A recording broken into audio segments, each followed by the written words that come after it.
Okay, we're going to talk about today marinating feta. This is feta cheese I've made. And the best way I like it is marinated. So I'm going to sit down here and cube this up. Really about 1/4-inch cubes. Make sure you have your glass jar sanitized. Mom, I'm going to help you. Okay. And I just simply cut this up into little cubes. And then we're going to put herbs on it. You can get creative with your herbs, you know, basically however you like it. This is the little cubes. Put that in a jar. Today on mine I'm going to use fresh thyme, some dried red peppers from last year, garlic, dried minced onion, oregano, and rosemary. And you want to use a good quality extra virgin olive oil to cover it in. I'm going to help you, Mom. Give me a piece down to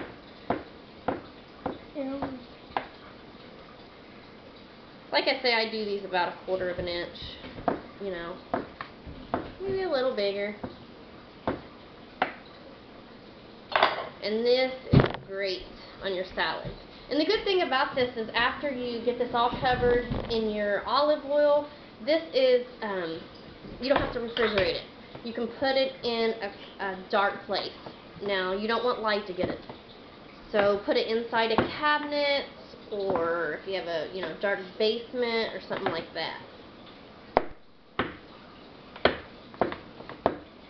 Is your hands sanitized, Shuggy? Make sure you go wash them really, really, really good. You've washed them, but I want you to wash them extra good.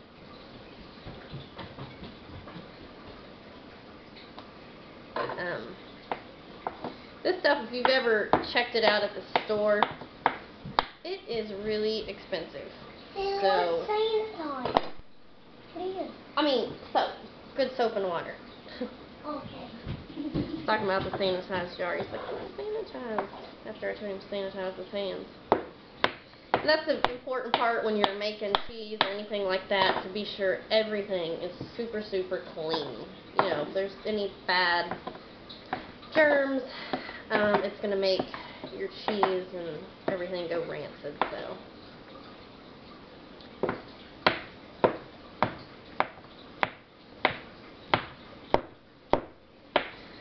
I don't have a pause on my camera, so like people say, how do you make the feta? I'll give you a quick run over, I don't know, maybe a next video I'll make of how I make it, but you know, you basically heat it to 86 degrees, a gallon of milk, 86 degrees, and then you're going to put in 1/4 cup of cultured buttermilk or like a tablespoon of live active yogurt. You can have that one, Soren. Get back from the camera, baby. And then you'll let that sit an hour. And then what I do, if it's cooled off quite a bit, I'll heat it back up to 86 degrees after the hour, but usually it pretty much holds its own, cover it up. And then you're going to put in a 1/2 teaspoon of liquid rennet mixed in 1/4 cup of cold water. You're going to stir that into the gallon of 86 degree milk that you have the active culture in. And then you're going to let it sit another hour. After that, you should be able to cut the curds and, you know, pour the curds into your cheesecloth and whatever. And you're going to let this salt it after you get your big curd. You're going to salt it and let it sit in the refrigerator about a week. And then you're going to do this process. So, and I put about a 1/2 teaspoon of each herb into this jar here. Alright. You might want to go a little lighter. Hot pepper.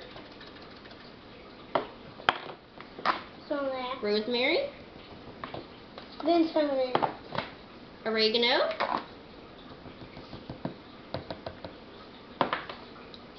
Then Minced onion. minced onion. some garlic cloves, Garlic cloves. fresh thyme. You don't want any more of this. See? So I'm saying no more extra hot pepper. Basil from last year. Hey, let me get that. I'm gonna get that. This is extra virgin olive oil, and we're simply I'm going to pour this.